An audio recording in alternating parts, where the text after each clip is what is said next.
My friend said that I'm working on a special project. You want to work with me? And I said, yes, what are we going to work on? And then he described what it was and I'm like, oh, this is a perfect fit for me.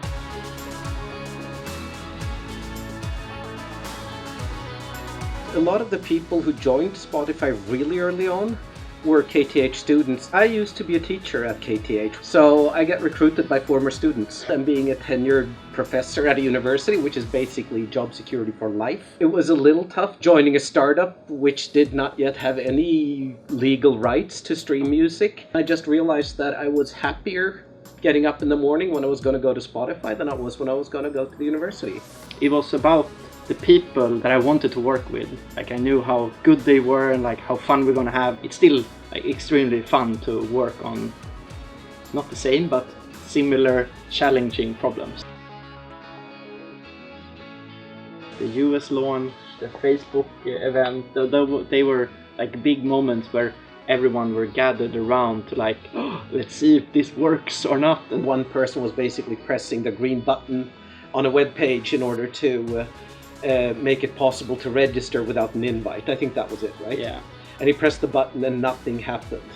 Technical operations department, which at the time was like 3 people, scurried for 5 to 10 minutes and they fixed something and then it worked. Yeah. US launch especially, I remember we had this automatic registration counter and people were just looking at that number go up, go up, go up, go up, and then it raised into 1,000 and people just applauded. It's so different now from how it was back then.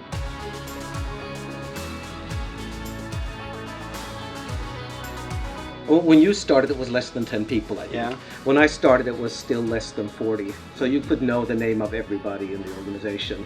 Back then there was like no infrastructure at all.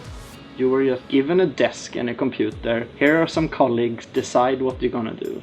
Most of the engineers were doing most of the things. Yeah. Now we have like the product organization trying to drive it, and with the tech organ, all of that was like formed after a few years. Now it's a lot more structured. You're working on a smaller piece. It's just growing and people are coming in and adding more things, and it's like, seems to work. There's something there that we built with the culture that keeps it going in a good way. We talked a lot about recommendation, but we didn't know exactly how that was going to look like.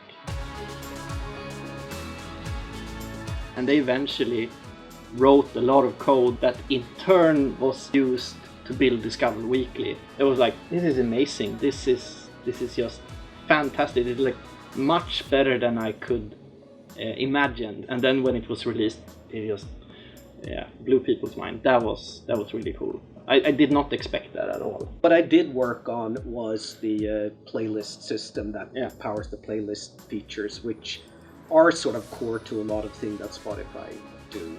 Anytime we collect tracks, it's basically as playlists. Yeah. On its own is not particularly sexy, perhaps. It is a core piece of infrastructure that is used to make cool features. My favorite one is the Kent bug. Kent is a famous Swedish rock band, and it's also a kind of famous songwriter in France. They both ended up on the same artist page because the only thing we knew was the name. And it was like, that, okay, let's fix that. And that took me about 10 years and it's still not fixed, right? So it's a much bigger problem now. There are like so many artists that share the same name, and like trying to figure out metadata and how it works, and then getting record labels to actually help themselves by giving us better data. No one really notices that we have done this work. They only notice when we haven't done the work, like when there is a problem. But I still feel happy when I can see that no one is complaining about this. I think that's all in a day's work for a backend engineer. If you do your job, nobody notices. Yeah. If you're an engineer, if you join, try to engage with the colleagues in your team, try to pair a lot, try to grab hold of the keyboard and have the person who knows more than you help you when you program, because you will learn faster if you're doing. And that you also get to set the pace then of how quickly things happen. It's a very blameless environment. It's a very friendly environment. You can do your job here without worrying about messing up. If you do a good job, somebody will tell you you did a good job. It's also fun to work on something that so many people know what it is. So even though it might be the same technical foundation of other product, people always talk about it, they know about it.